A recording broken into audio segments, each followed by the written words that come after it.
जय माता दी। आइए जानते हैं कि आखिर क्यों मनाया जाता है नवरात्रि का त्योहार और इसके पीछे की कहानी क्या है। सबसे पहले जानते हैं देवी के 9 रूपों को, फिर जानेंगे इसके पीछे की कहानी। नवरात्रि वर्ष में 4 बार आता है, पौष, चैत्र, आषाढ़ और आश्विन मास में। लेकिन चैत्र और आश्विन मास के नवरात्रि के त्योहार को देश के हर हिस्से में बड़े ही आस्था और विश्वास के साथ मनाया जाता है। सर्दी की शुरुआत में शारदीय नवरात्र का आरंभ होता है और गर्मी के शुरुआत में चैती नवरात्र को मनाया जाता है। नवरात्रि के 9 रातों में 3 देवियों महालक्ष्मी, महासरस्वती और महाकाली के 9 स्वरूपों की पूजा होती है। माँ दुर्गा के 9 रूपों के नाम इस प्रकार हैं। पहला, माँ शैलपुत्री, जो धन और ऐश्वर्य की देवी हैं। दूसरा, माता ब्रह्मचारिणी, जो संयम और वैराग्य देने वाली देवी हैं।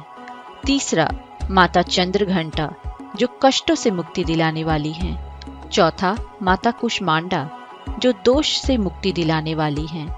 पांचवा, माता स्कंद माता, जो सुख शांति की देवी हैं। छठा, माता कात्यायनी, जो भय और रोग से मुक्ति दिलाने वाली हैं। सातवां, माँ कालरात्रि, जो शत्रुओं का नाश करने वाली हैं। आठवां, माता महागौरी, जो अलौकिक शक्ति की देवी हैं। और नौवां, माँ सिद्धिदात्री, जो सिद्धि देने वाली देवी हैं। नवरात्रि एक महत्वपूर्ण प्रमुख त्योहार है जिसे पूरे भारत में महान उत्साह के साथ मनाया जाता है।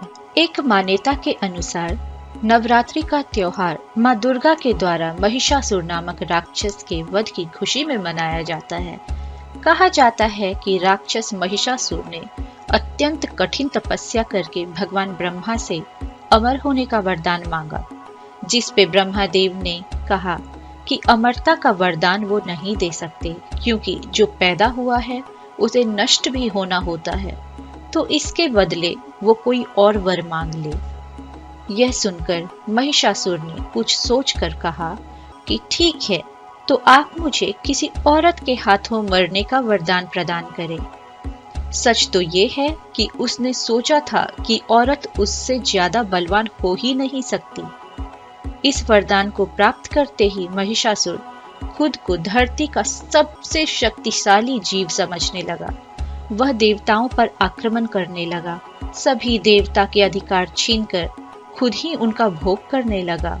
उसके उपद्रव से देवतागण भयभीत हो गए, लेकिन मिले हुए वरदान के कारण उसे परास्त करना देवताओं के लिए मुसीबत का सबब हो गया था। इसके बाद देवताओं ने त्रिदेव के शरण में जाना ही उचित समझा। देवताओं को परेशान और असहाय देखकर त्रिदेव बहुत क्रोधित हुए और वहीं उनके तेज पुंज से एक नारी का प्रादुर्भाव हुआ, जिन्हें देखते ही सभी देवताओं को एक अजीब तरह की संतुष्टि मिली। शक्ति की देवी माँ दुर्गा की आराधना की गई। समस्त देवगण ने अपने अपने शस्त्रों में से शस्त्र निकालकर माँ दुर्गा को भेंट दिए।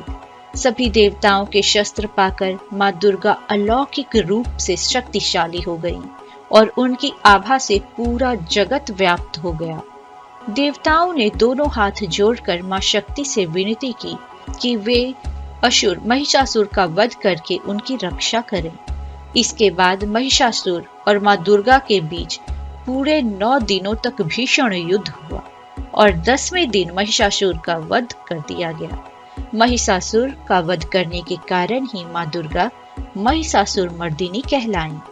और इसी तरह हम सभी अच्छाई की बुराई पर विजय को नवरात्रि के रूप में मनाते हैं, जिसमें माँ दुर्गा की पूजा करते हैं और उनके महात्म्य की कथा पढ़ते या सुनते हैं। ये तो थी हमारी पहली कहानी।